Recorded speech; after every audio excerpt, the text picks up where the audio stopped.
This is सम्राट and you watching my channel the GSP academy. तो आज हम लोग अपने इस वीडियो में BEO के एग्ज़ाम को जो अभी हुआ है हाल ही में उसको आंसर की को हम लोग देखेंगे। तो इसमें हम लोग पहला क्वेश्चन है जो कि है निम्नलिखित में से दो शासकों के मध्य 17 मई 1540 में कन्नौज के पास युद्ध हुआ। तो किनका किनका हुआ था 1540 ईस्वी में? तो शेरशाह एवं हुमायूं का युद्ध हुआ था, पहले का बी। अब सेकंड क्वेश्चन देखते हैं, निम्नलिखित में से प्रमुख कारण से महात्मा गांधी ने 1922 में असहयोग आंदोलन को वापस ले लिया था। असहयोग वापस ले लिया था, इसका आंसर क्या होगा? किस कारण से? आपको याद होगा, आपने अगर हिस्ट्री पढ़ी होगी तो जब गांधी जी का असहयोग आंदोलन चल रहा था 1922 में, तब कुछ लोगों ने ये एक पुलिस चौकी को जला दिया था। उस कारण से गांधी जी ने 1922 में चल रहे असहयोग आंदोलन को वापस ले लिया था। इसका आंसर होगा चोरी चौरा में हुई हिंसा।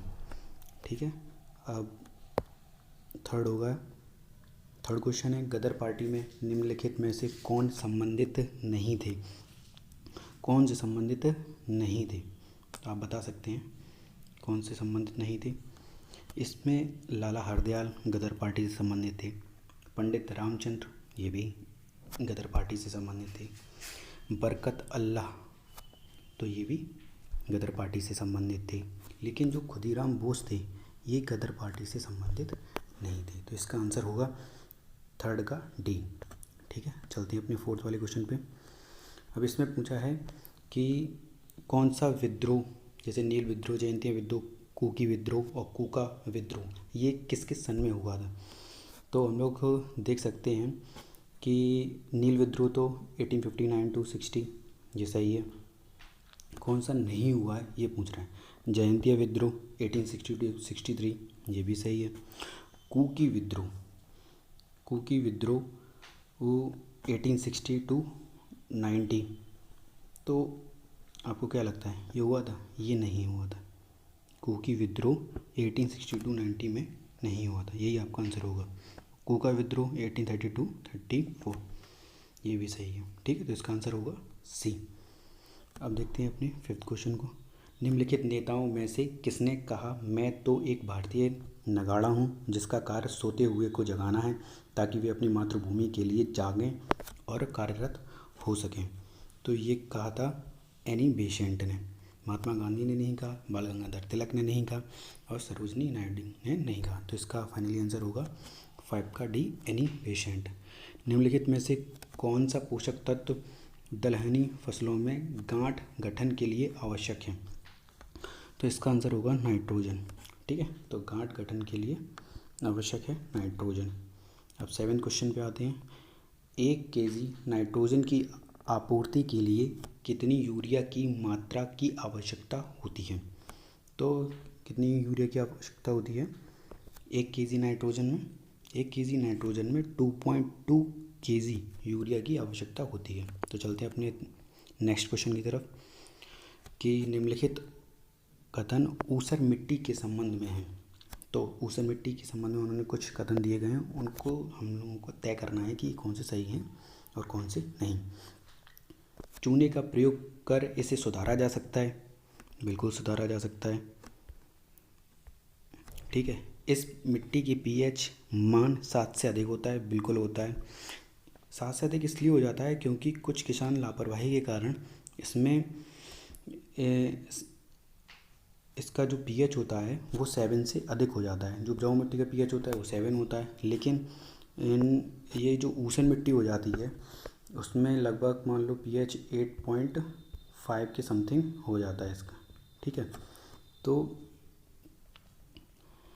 ये वाला इसका आंसर हो जाएगा, फर्स्ट पॉइंट हो जाएगा, सेकंड हो जाएगा और थर्ड। इस मिट्टी में धान की फसल उगाई जाती है? नहीं, इस मिट्टी में धान की कोई फसल नहीं उग सकती, कोई भी नहीं, ऊसर में नहीं उग सकती। ठीक है, तो इसके हो जाएंगे ऑप्शन ए।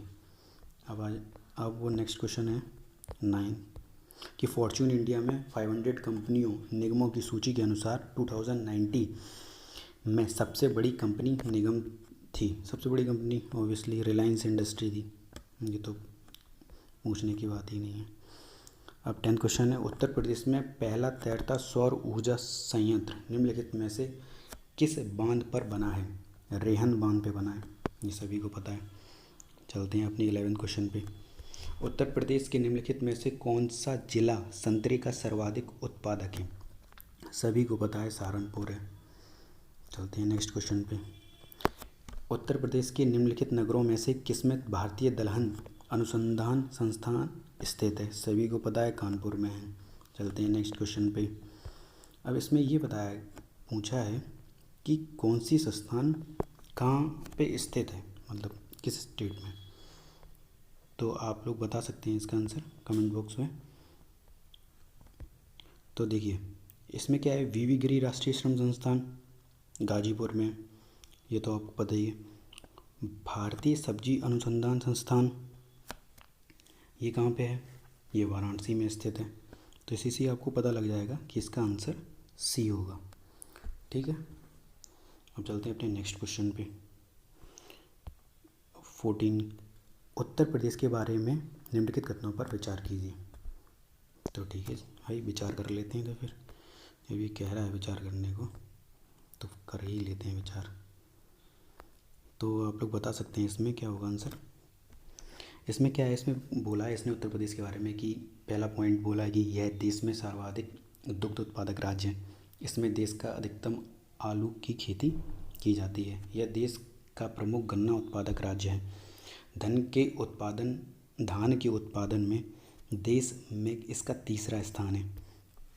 तो इसमें क्या क्या चीज़ें आपको इम्पोर्टेंट है, देखो यह देश में सर्वाधिक उत्पादन है, ये तो कंफर्म सही है।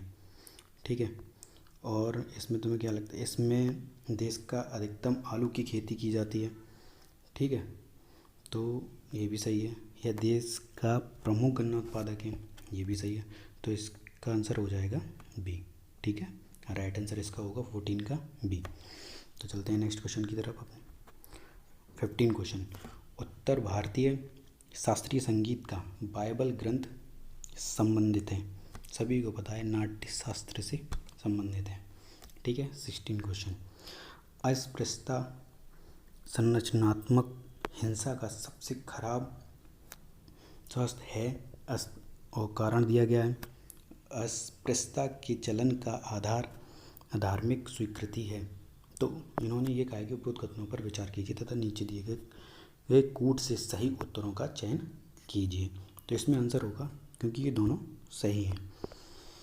कथन ए भी सही है और आर भी सही है और आर ए की सही व्याख्या करता है। ठीक है, चलते हैं अपने नेक्स्ट क्वेश्चन की तरफ।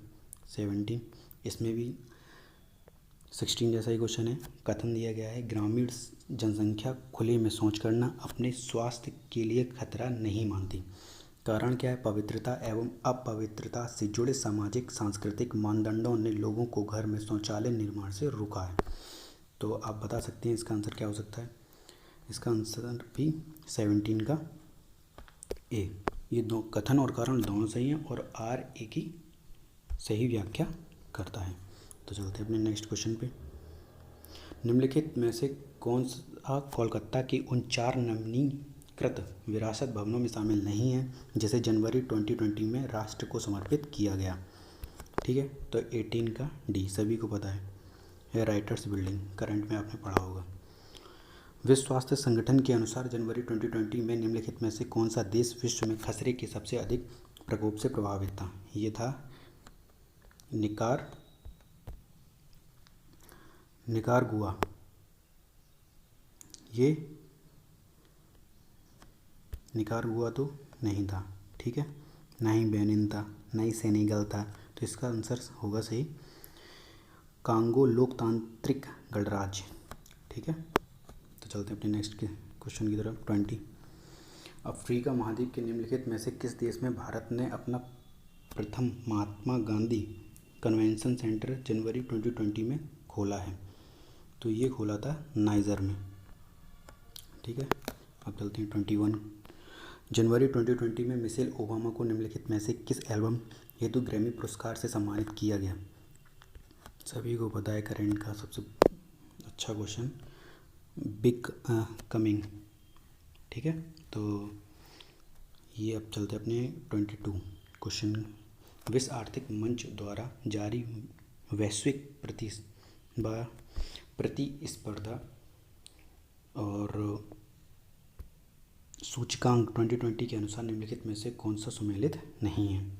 तो इसमें कौन सा सुमेलित नहीं है? देखो, स्विट्ज़रलैंड पहले नंबर पे, सभी को पता है पहले नंबर पे, और सिंगापुर 3rd नंबर पे है, भारत 72 नंबर पे है, और USA 4th नंबर पे।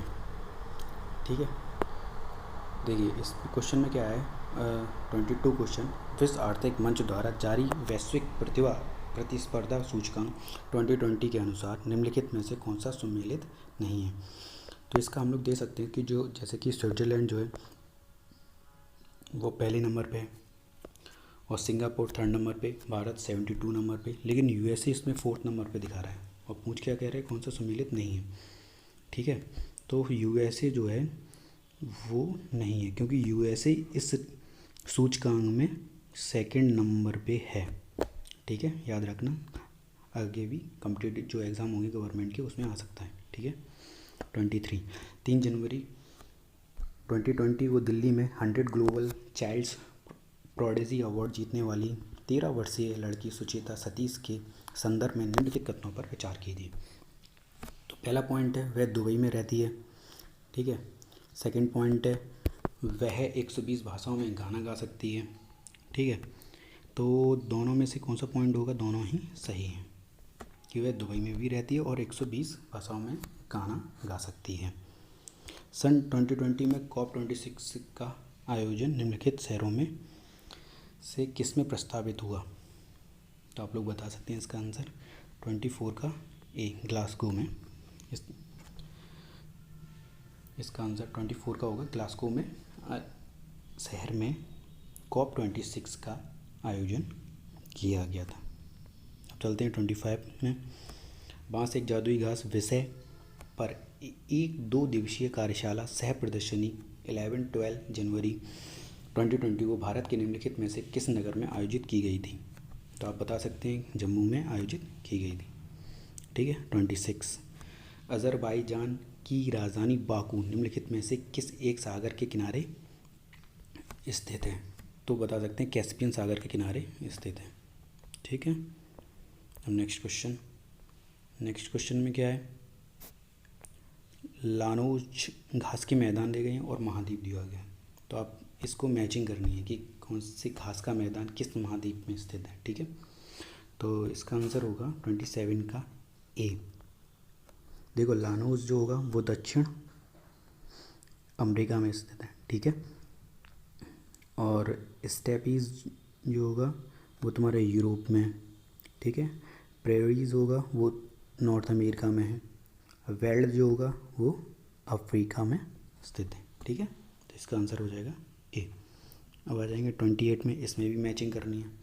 इसमें जनजाति एक तरफ दी गई और एक तरफ क्षेत्र दिया गया है, तो बता सकते हैं आप इसका आंसर क्या होगा। 28 का सी इसका आंसर होगा। देखो, किर्गिज जो जनजाति है वो आपकी पाई जाती है मध्य एशिया में। ठीक है, जो बुशमैन जनजाति है वो पाई जाती है कालाहारी में, और जो एनु जनजाति है वो पाई जाती है जापान में, और जो बद्दू जनजाति है वो पाई जाती है आपकी अरब में। ठीक है, तो चलते हैं अपने नेक्स्ट क्वेश्चन की तरफ। भारत में लिग्नाइट कोयला का सबसे बड़ा क्षेत्र निम्नलिखित में से कौन सा है। सबसे बड़ा क्षेत्र है नेवली। ठीक है, 29 का डी। अब चलते हैं अपने नेक्स्ट क्वेश्चन। भारत की निम्नलिखित नदियों में से कौन सी दामोदर नदी की सहायक नहीं है। समझ रहे हो, सहायक नहीं है। सहायक नहीं है इंद्रावती सहायक नहीं है। बराकर सहायक है, जमुनी सहायक है, भारगी सहायक। इंद्रावती नदी जो है वो गोदावरी नदी की सहायक है। ठीक है, इंद्रावती नदी जो है वो गोदावरी नदी की सहायक है, ना कि दामोदर नदी की सहायक है। तो अगर आपको ऐसी वीडियो अगर अच्छा लगा हो तो आप इस वीडियो को सब्सक्राइब कीजिए, लाइक कीजिए और अपने दोस्तों से शेयर कीजिए। और इसका जो अगला पार्ट है वो मिलते हैं अगली वीडियो में मैं आपको दूँगा। ठीक है। चलिए, जय हिंद, जय भारत।